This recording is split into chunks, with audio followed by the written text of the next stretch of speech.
Hello, we're going to go over the Unit 3, the few skill codes that I replaced.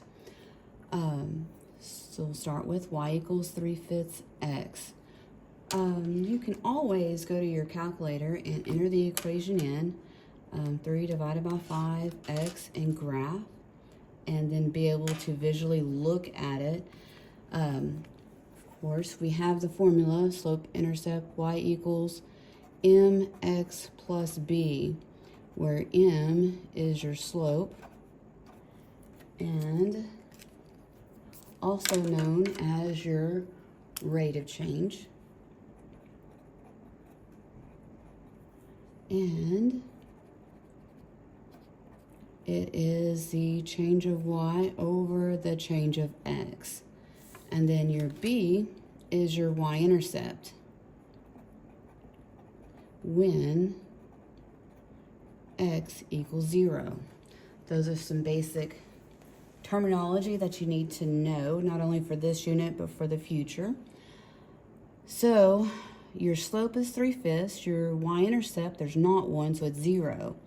So this one and this one go through the origin. So I can cross out D and A. And your slope is 3/5. So that means you should be able to go up 3, and then 1, 2, 3, 4, and 5. This one is much steeper. So because it is steeper than 1, going up 1/1, it must be greater. The slope must be greater than 1, which 3/5 is not. So C is your answer. Number 2.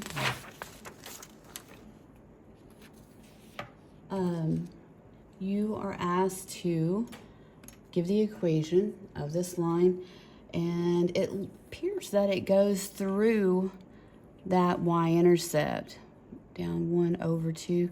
But if that is true, you should be able to go down 1/2, down 1/2, down 1/2, down 1/2, and it should hit that last point, and it doesn't. So it's close, but not quite, and that's the tricky part.